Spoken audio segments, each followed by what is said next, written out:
السلام علیکم ورحمۃ اللہ وبرکاتہ۔ آج ہم انشاءاللہ العزیز لیسن نمبر 53 سورہ آل عمران اور آیت نمبر 41 پڑھتے ہیں۔ اعوذ باللہ من الشیطان الرجیم، بسم اللہ الرحمن الرحیم۔ قول، کہا اس نے، ربی، اے میرے رب، اجعل، تو بنا دے یا مقرر کر، لی میرے لیے، آیتن، کوئی نشانی۔ قول، فرمایا اللہ تعالیٰ نے، آیتو کا، تیری نشانی، اللہ، یہ کہ نہ تکلمہ، تو کلام کرے گا، ناسا، لوگوں سے، ثلاثۃ ایام، 3 دن تک، الا رمزا، مگر اشارے سے، وذکر ربک، اور یاد کر اپنے رب کو، کثیراً، بہت زیادہ، وسبح، اور تسبیح بیان کر، بالعشی، شام کو، والابکار، اور صبح کو۔ آیت نمبر 42 ہے۔ وَإِذْ قَالَتْ، اور جب کہا، الملائکۃ، فرشتوں نے، یا مریم، اے مریم، ان اللہ، بے شک اللہ تعالیٰ نے، اصطفاکی، چن لیا ہے تجھے، وطہرکی، اور پاک کر دیا تجھ کو، واصطفاکی، اور اس نے چن لیا تجھ کو، علی نساء العالمین، تمام جہان کی عورتوں میں پر۔ آیت نمبر 43 ہے۔ یا مریم اقنتی، اے مریم، اقنتی، فرما بردار بن جا یا فرما برداری کر، لی ربی کی، اپنے رب کے لیے، واسجدی، اور سجدہ کر، ورکعی، اور رکوع کر، مع الراکعین، رکوع کرنے والوں کے ساتھ۔ آیت نمبر 44 ہے۔ ذالک، یہ، من انباء الغیب، من انباء، خبروں سے ہے، غیبی، غیب کی، غیب کی کچھ خبریں ہیں، نوحی، ہم وہ وحی کرتے ہیں، الیکا، آپ کی طرف، وما کنتا، اور نہیں تھا تو، لدیہم، ان کے پاس، اذ یلقون، جس وقت وہ ڈال رہے تھے یا پھینک رہے تھے، اقلامہم، اپنی کلمیں، ایہم، کون ان میں سے، یکفل مریم، کفالت کرے گا مریم کی، وما کنتا، اور نہیں تھا تو، لدیہم، ان کے پاس، اذ یختصمون، جس وقت وہ جھگڑ رہے تھے۔ آیت نمبر 45 ہے۔ اذ قالت الملائکۃ، جب کہا فرشتوں نے، یا مریم، اے مریم، ان اللہ، بے شک اللہ تعالیٰ، یبشرکی، خوشخبری دیتا ہے تجھے، بکلمۃ منہ، بکلمۃ، ایک کلمے کی، منہ، اپنی طرف سے،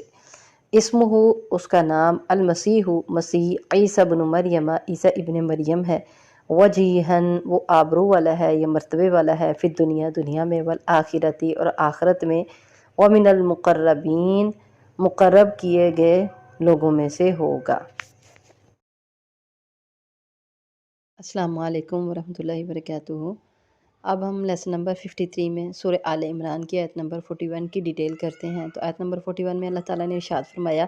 اعوذ باللہ من الشیطان الرجیم، بسم اللہ الرحمن الرحیم۔ قال رب اجعل لی آیہ، قال آیتک الا تکلم الناس ثلاثۃ ایام الا رمزا۔ قال رب اجعل لی آیہ، پیچھے بات چل رہی تھی حضرت زکریا علیہ السلام کی، جب انہوں نے مریم علیہ السلام کے پاس دیکھے، ان کے پاس کئی طرح کے پھل پڑے ہوئے ہیں، جو موسمے بھی ہیں، بے موسمے بھی ہیں، اور اندر محراب میں ان کے پاس یہ پھل پہنچاتا کون ہے؟ تو انہوں نے جب مریم علیہ السلام سے پوچھا تو مریم علیہ السلام نے کہا، اللہ تعالیٰ، ان اللہ یرزق من یشاء بغیر حساب۔ تو وہاں ہی اللہ تعالیٰ قرآن پاک میں ارشاد فرماتے ہیں کہ زکریا علیہ السلام جو کہ بوڑھے ہو چکے تھے، ان کی بیوی بھی بوڑھی ہو چکی تھی، تو انہوں نے اللہ سے دعا کی، تو اللہ نے ان کو کہا کہ انہوں نے اللہ سے اولاد کے لیے دعا کی، تو اللہ نے ان کو خوشخبری دی یحییٰ علیہ السلام کی۔ اب بہت حیران تھے زکریا علیہ السلام کہ وہ بھی بوڑھے ہیں، ان کی بیوی بھی بوڑھی ہو چکی ہے، بانجھ ہو چکی ہے، اللہ اولاد کیسے دے گا؟ تو جب اللہ تعالیٰ نے یہ خوشخبری سنائی فرشتوں کے ذریعے، تو کہنے لگے، قال رب اجعل لی آیہ، کہ اے میرے رب، بنا دے میرے لیے کوئی نشانی ہو جس سے مجھے پتہ چلے کہ میری بیوی جو ہے وہ بچے کو پیدا کرے گی، اس کو حمل ٹھہرا ہے۔ قول آیتک الا تکلم الناس ثلاثۃ ایام الا رمزا۔ تو اللہ تعالیٰ نے ارشاد فرمایا کہ تیری نشانی یہ ہے کہ تو نہیں کلام کر سکے گا لوگوں سے 3 دن تک مگر اشارے کے ساتھ، صحیح سلامت ہوگا۔ آگے سورہ مریم میں اللہ تعالیٰ ارشاد فرماتے ہیں، صحیح سلامت ہوگا تو، لیکن 3 دن تو کلام نہیں کر سکے گا، تب تجھے پتہ چل جائے گا کہ اللہ تعالیٰ اب تجھے بیٹا دے گا۔ تو 3 دن تک حضرت زکریا یحییٰ علیہ السلام صحیح سلامت حالت میں لوگوں سے بات نہیں کر سکے، اور پھر کیا اللہ تعالیٰ نے ارشاد فرمایا الا رمزا، مگر اشارے سے، یعنی ابرو کے اشارے سے یا ہاتھ کے اشارے سے بات کر سکے گا، اور زبان سے بات نہیں کر سکے گا، اللہ کی طرف سے وہ زبان بند ہو جائے گی، بولنا بند ہو جائیں گے۔ تو اللہ تعالیٰ نے ارشاد فرمایا جب ایسا ہو وَاذْكُر رَبَّكَ كَثِيرًا وَسَبِّحْ بِالْعَشِيِّ وَالْإِبْكَارِ، تو 3 دن تم نے دن رات اللہ تعالیٰ کی تسبیح بیان کرنی ہے، بہت زیادہ، صبح و شام اللہ کی تسبیح بیان کرنی ہے، اور نشانی بھی بتا دی کہ یہ نشانی ہے جب تجھے اللہ بیٹا دے گا اس کی۔ آگے آیت نمبر 42 میں اللہ تعالیٰ ارشاد فرماتے ہیں وَإِذْ قَالَتِ الْمَلَائِكَةُ يَا مَرْيَمُ إِنَّ اللَّهَ اصْطَفَاكِ وَطَهَّرَكِ وَاصْطَفَاكِ عَلَى نِسَاءِ الْعَالَمِينَ، اور جب کہا مریم علیہ السلام نے، جب وقالت الملائکۃ، اور جب کہا فرشتوں نے، اے مریم، ان اللہ اصطفاک، بے شک اللہ تعالیٰ نے چن لیا ہے تجھے۔ اللہ تعالیٰ نے ارشاد فرمایا فرشتوں کے ذریعے کہ اے مریم، اللہ نے تجھے چن لیا،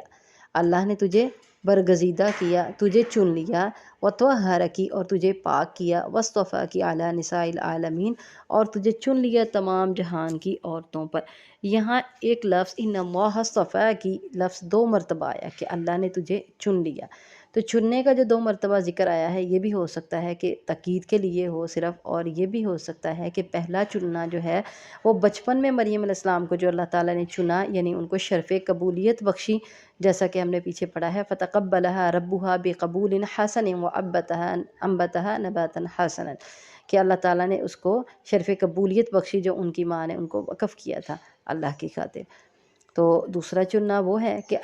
مریم علیہ السلام کو اللہ تعالیٰ نے حضرت عیسیٰ علیہ السلام کی پیدائش کے لیے منتخب فرما لیا، ان کے لیے چن لیا، اور خصوصی فضیلت عطا فرمائی علی نساء العالمین، تمام جہان کی عورتوں پر، مطلب اس وقت کی، اس زمانے کی جتنی بھی عورتیں تھیں سب پر مریم علیہ السلام کو اللہ تعالیٰ نے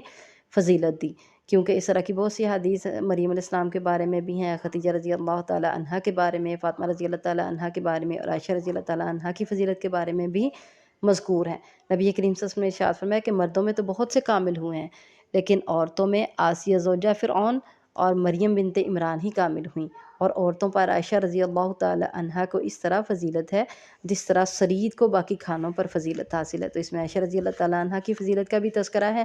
اور مریم علیہ السلام کا اپنے دور کی عورتوں پر، آسیہ زوجہ کا اپنے دور، زوجہ فرعون جو ہیں ان کا اپنے دور کی عورتوں پر فضیلت کا تذکرہ ہے۔ اور اسی طرح انس رضی اللہ تعالیٰ عنہ بیان کرتے ہیں کہ رسول اللہ صلی اللہ علیہ وسلم نے ارشاد فرمایا تمام جہانوں کی عورتوں میں تمہارے لیے مریم بنت عمران اور خدیجہ بنت خویلد اور فاطمہ بنت محمد اور آسیہ زوجہ فرعون ہی کافی ہیں۔ تو یہاں سے حضرت خدیجہ رضی اللہ تعالیٰ عنہا کی بھی فضیلت کا پتہ چلا، اور فاطمہ بنت محمد کی فضیلت کا بھی پتہ چلا۔ تو اگلی آیت نمبر 43 میں اللہ تعالیٰ ارشاد فرماتے ہیں یا مریم اقنتی لربک واسجدی وارکعی مع الراکعین، اے مریم فرما برداری کر اپنے رب کی، اور سجدہ کر اور رکوع کرنے والوں کے ساتھ۔ یہاں بھی یہ پتہ چلا کہ مریم علیہ السلام چونکہ بیت المقدس کے ساتھ جو محراب بنا ہوا تھا اس میں رہتی تھیں، جو عبادت خانہ بنا ہوا تھا، تو بیت المقدس کی خادمہ بھی تھیں، اور وہاں ان کو وقف بھی کیا گیا تھا عبادت کے لیے، تو اس لیے اللہ تعالیٰ نے ان کو حکم دیا کہ جماعت کے ساتھ نماز پڑھنی ہے۔ نماز پڑھنے کا تو حکم ہے، یا مریم مقنوتی فرما برداری کر لربی کی اپنے رب کے لیے، واسجدی اور سجدہ کر۔ یہ کا کے نیچے جو زیر ہے نا، یہ مؤنث کے لیے ہوتی ہے کی، اور کا مذکر کے لیے ہوتا ہے، لربی کا اگر ہو تو پھر وہ مذکر کے لیے ہوگا، یہاں لربی کی ہے تو یہ مؤنث کے لیے ہے۔ واسجدی اور سجدہ کر، رکوع کرنے والوں کے ساتھ، یعنی تو نماز ادا کر نماز پڑھنے والوں کے ساتھ، یعنی باجماعت نماز پڑھنی ہے، تو چونکہ بیت المقدس کے ساتھ محراب میں رہتی تھی تو وہاں باجماعت نماز ادا کرنی ہے۔ آگے آیت نمبر 44 میں اللہ تعالیٰ ارشاد فرماتے ہیں ذَلِكَ مِنْ أَنْبَاءِ الْغَيْبِ نُوحِيهِ إِلَيْكَ، یہ غیب کی خبروں میں سے ہے، ہم وحی کرتے ہیں اس کو الیک، آپ کی طرف۔ وَمَا كُنْتَ لَدَيْهِمْ إِذْ يُلْقُونَ أَقْلَامَهُمْ أَيُّهُمْ يَكْفُلُ مَرْيَمَ وَمَا كُنْتَ لَدَيْهِمْ إِذْ يَخْتَصِمُونَ، اور آپ اس وقت ان کے پاس موجود نہیں تھے جب وہ اپنی کلمیں ڈال رہے تھے کہ کون ان میں سے کفالت کرے گا مریم کی، اور نہیں تھے آپ اس وقت ان کے پاس موجود جس وقت وہ جھگڑا کر رہے تھے۔ تو اس آیت سے 5 مسئلے جو ہیں نا وہ مکمل طور پہ واضح ہوتے ہیں۔ پہلا مسئلہ یہ ہے کہ رسول اللہ صلی اللہ علیہ وسلم غیب نہیں جانتے تھے، کیونکہ اللہ تعالیٰ نے ارشاد فرمایا ذَلِكَ مِنْ أَنْبَاءِ الْغَيْبِ نُوحِيهِ إِلَيْكَ، یہ غیب کی خبروں سے ہے جو ہم آپ کی طرف وحی کرتے ہیں۔ اگر اللہ کے نبی صلی اللہ علیہ وسلم غیب جانتے ہوتے تو آپ کو وحی کر کے بتانے کی ضرورت پیش نہ آتی، کیونکہ غیب کی خبریں اللہ وحی کے ذریعے بتا رہے ہیں۔ تو وحی کے ذریعے بتا رہے ہیں، اس کا مطلب نبی کریم صلی اللہ علیہ وسلم غیب نہیں جانتے تھے۔ پہلا مسئلہ تو یہ پتہ چلا۔ دوسرا مسئلہ یہ پتہ چلا کہ اللہ تعالیٰ ارشاد فرماتے ہیں وَمَا كُنْتَ لَدَيْهِمْ، اور نہیں تھے آپ اس وقت ان کے پاس موجود۔ تو بعض لوگ کہتے ہیں کہ اللہ کے نبی صلی اللہ علیہ وسلم ہر جگہ حاضر و ناظر ہیں، تو یہ بات بھی غلط ثابت ہوئی کہ اللہ کے نبی صلی اللہ علیہ وسلم اس وقت اللہ تعالیٰ کہہ رہے ہیں ان کے پاس موجود ہی نہیں تھے، کیونکہ نبی کریم صلی اللہ علیہ وسلم اس وقت ابھی دنیا میں تشریف نہیں لائے تھے، اور یہ تو اس وقت کی بات ہے جب مریم علیہ السلام پیدا ہوئی تھی، تو اس وقت اللہ کے نبی صلی اللہ علیہ وسلم ان کے پاس موجود نہیں تھے، اور اللہ نے صاف الفاظ میں یہ بات کہہ دی وَمَا كُنْتَ لَدَيْهِمْ إِذْ يُلْقُونَ أَقْلَامَهُمْ، تو آپ اس وقت ان کے پاس موجود نہیں تھے، مطلب نبی کریم صلی اللہ علیہ وسلم ہر جگہ حاضر اور ناظر نہیں ہے۔ بعض لوگ یہ عقیدہ رکھتے ہیں کہ نبی کریم صلی اللہ علیہ وسلم جب سے دنیا کائنات بنی تب سے اللہ کے نبی صلی اللہ علیہ وسلم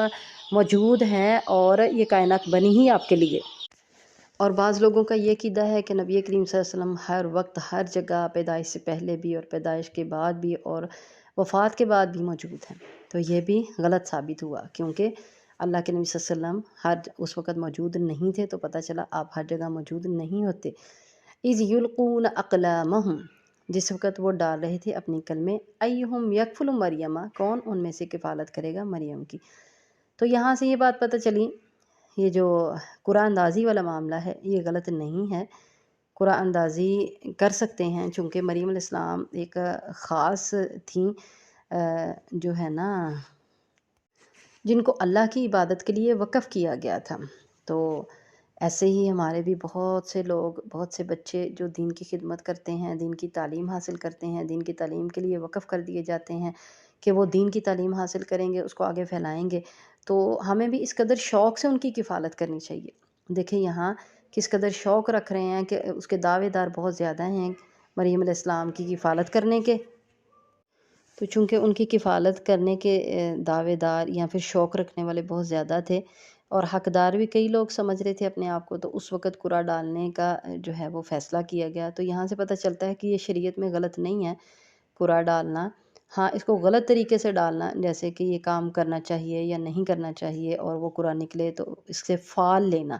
فال نکالنا اس کے ذریعے، وہ حرام ہے، وہ غلط ہے۔ تو ایسے اگر ایک کام کے یا ایک چیز کے حقدار زیادہ لوگ ہوں تو اس کو قرعے کے ذریعے حل کیا جا سکتا ہے۔ چوتھی بات یہاں سے یہ پتہ چلی کہ انبیاء میں سے کوئی یا پھر صالحین اولیاء میں سے کوئی بھی غیب نہیں جانتے۔ اگر کوئی بھی غیب جانتا ہوتا تو پھر قرعہ ڈالنے کی ضرورت پیش نہ آتی،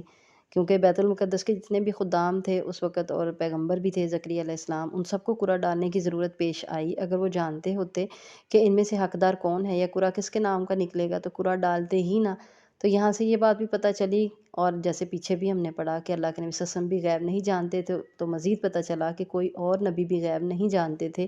یا اولیاء بھی غیب نہیں جانتے تھے۔ آگے اللہ تعالیٰ ارشاد فرماتے ہیں وَمَا كُنْتَ لَدَيْهِمْ إِذْ يَخْتَصِمُونَ، اور نہیں تھے آپ اس وقت ان کے پاس جس وقت وہ جھگڑا کر رہے تھے۔ پانچواں یہ مسئلہ ہمیں یہاں سے سمجھ میں آیا کہ رسول اللہ صلی اللہ علیہ وسلم جو اس وقت واقعے کے وقت اس وقت موجود نہیں تھے وہاں، اور نہ ہی اس واقعے کو جانتے تھے، تو آپ صلی اللہ علیہ وسلم اس واقعے کو وحی کے ذریعے اطلاع پانے پر بیان کر رہے ہیں، تو اس کا مطلب یہ ہے کہ آپ برحق پیغمبر ہیں۔ اس وقت یہ بات واضح ہو گئی کہ اللہ کے نبی صلی اللہ علیہ وسلم چونکہ اس وقت موجود نہیں تھے، ان کے پاس اتنا پرانا واقعہ ہے، اور اللہ کے نبی صلی اللہ علیہ وسلم کو یہ سارا واقعہ کیسے پتہ چلا؟ تو یہ اللہ کے نبی صلی اللہ علیہ وسلم کو ظاہر ہے فرشتہ جبرائیل امین کے ذریعے، وحی کے ذریعے پتہ چلا، تو وہی اسی انسان پہ، اسی بندے پہ اترتی ہے جو اللہ کا پیغمبر ہوتا ہے۔ تو یہ وحی نازل ہونا اور یہ واقعے کا آپ کو پتہ چلنا اس بات کی دلیل ہے کہ نبی کریم صلی اللہ علیہ وسلم پیغمبر ہیں اور برحق نبی ہیں۔ تو یہ آگے جو ہے آیت نمبر 45 میں اللہ تعالیٰ ارشاد فرماتے ہیں اِذْ قَالَتِ الْمَلَائِكَةُ يَا مَرْيَمُ إِنَّ اللَّهَ يُبَشِّرُكِ بِكَلِمَةٍ مِّنْهُ اسْمُهُ الْمَسِيحُ عِيسَى ابْنُ مَرْيَمَ، اے مریم، یا اِذْ قَالَتِ الْمَلَائِكَةُ جب کہا فرشتوں نے، یا مریم، اے مریم، إِنَّ اللَّهَ بے شک اللہ تعالیٰ يُبَشِّرُكِ خوشخبری دیتا ہے تجھے، بِكَلِمَةٍ ایک کلمے کی، منہ اپنی طرف سے۔ پیچھے بھی ایک کلمے سے مراد عیسیٰ علیہ السلام ہی تھے، اور وہ کلمہ کیا ہے؟ کن فیکون، وہ کلمہ کن فیکون جس سے اللہ تعالیٰ نے عیسیٰ علیہ السلام کو پیدا کیا۔ تو اللہ تعالیٰ ارشاد فرماتے ہیں کہ ایک کلمے کی اللہ تعالیٰ تجھے خوشخبری دیتا ہے، اور وہ کلمہ اسمہ المسیح عیسیٰ ابن مریم، اس کا نام مسیح عیسیٰ ابن مریم ہوگا۔ مسیح عیسیٰ ابن مریم، عیسیٰ ابن مریم کا مطلب تو ہے مریم علیہ السلام کا بیٹا، اور مسیح کا مطلب اس کے دو معنی ہے۔ ایک معنی اس کا یہ ہوگا کہ مسیح وہ جس جو ہاتھ پھیرنے والا، مسیح کا مطلب مسح کرنے والا، ہاتھ پھیرنے والا، اور دوسرا اس کا معنی ہوگا مسیح سیاحت کرنے والا، سیر و سیاحت کرنے والا۔ تو چونکہ عیسیٰ علیہ السلام کے معجزات میں سے ہم پڑھیں گے کہ عیسیٰ علیہ السلام جو ہے وہ مادرزاد اندھے پر، کوڑی پر، اور پھر اسی طرح پرندے کا ایک اس کی صورت بنا کر اس پہ ہاتھ پھیرتے تھے، مادرزاد اندھے پر اور کوڑی پر ہاتھ پھیرتے تھے تو وہ ٹھیک ہو جاتا تھا، تندرست ہو جاتا تھا۔ تو اس وجہ سے ان کو مسیح کہا گیا، ایک معنی تو یہ ہوا، اور دوسرا معنی اس وجہ سے ہوا کہ عیسیٰ علیہ السلام نے سیاحت کی، مختلف جگہوں پر پھر کے انہوں نے دعوت و تبلیغ کی، تو اس وجہ سے ان کو مسیح کہا جاتا ہے۔ پہلی صفت اللہ تعالیٰ نے ان کی بیان کی، مسیح عیسیٰ علیہ السلام کی جو پہلی صفت بیان کی ہے وہ کیا ہے؟ وجیہن، وہ وجاہت والا ہوگا، آبرو والا ہوگا، دونوں معنی اس کے ہو سکتے ہیں۔ وہ بڑی آبرو والا ہوگا یا وہ اونچے مرتبے والا ہوگا، وجاہت والا ہوگا۔ وجیہن چہرے سے ہے، وجہن سے، اور چہرہ چونکہ آدمی کی ذات کا آئینہ ہوتا ہے، تو یہاں سے پتہ چلتا ہے کہ جو چہرہ کہتے ہیں نا فرسٹ امپریشن از لاسٹ، جب چہرے سے جو انسان کا تاثر آتا ہے پہلی دفعہ دیکھنے سے تو وہی آخری ہوتا ہے۔ تو اس کا مطلب یہ کہ چہرے سے ہی وجاہت والا ہوگا، آبرو والا ہوگا، مرتبے والا ہوگا، فی الدنیا والآخرتی، دنیا اور آخرت میں، ومن المقربین، قریب کیے گئوں میں سے ہوگا۔ دوسرا اس کا کیا ہے، صفت کیا بیان کی گئی ہے عیسیٰ علیہ السلام کی؟ مقرب لوگوں میں سے ہوگا، اللہ کے قریب کیے گئے بندوں میں سے ہوگا۔ اور تیسری صفت بیان کی ہے وَيُكَلِّمُ النَّاسَ فِي الْمَهْدِ وَكَهْلًا، اور وہ کلام کرے گا لوگوں سے جھولے میں بھی اور بڑھاپے میں، ادھیڑپن عمر میں۔ تو جھولے میں عیسیٰ علیہ السلام نے کلام کیا اور انہوں نے کہا کہ میں اللہ کا بندہ ہوں، یہ بھی انشاءاللہ ہم آگے پڑھیں گے، سورہ مریم میں بھی یہ واقعہ آئے گا۔ اور پھر اس کے بعد وکہلاً، جس طرح وہ جھولے میں گہوارے میں جو ہے وہ حکیمانہ کلام کریں گے، اسی طرح سے وہ ادھیڑ عمر میں بھی حکیمانہ کلام کریں گے۔ اور یہ جو دوسرا کہلاً ہے، یہ اس طرح بھی اشارہ ہے کہ عیسیٰ علیہ السلام دوبارہ جو ہے دنیا میں تشریف لائیں گے اور اس عمر کو پہنچیں گے اور اس عمر میں بھی حکیمانہ کلام کریں گے۔ چوتھی صفت بیان کی گئی ہے وَمِنَ الصَّالِحِينَ، اور نیکوں میں سے ہوں گے۔ تو یہ صالحین، نیک ان کو کہتے ہیں کہ جن کے سارے کام درست ہوتے ہیں اللہ کی طرف سے۔ تو اللہ کے پیغمبر، بہت بڑے جلیل القدر پیغمبر جو ہیں، وہ بھی صالح بندوں میں داخل ہونے کی دعا کیا کرتے تھے۔ یوسف علیہ السلام کی دعا تھی، سلیمان علیہ السلام کی دعا تھی۔ تو یہ چار صفات حضرت عیسیٰ علیہ السلام کی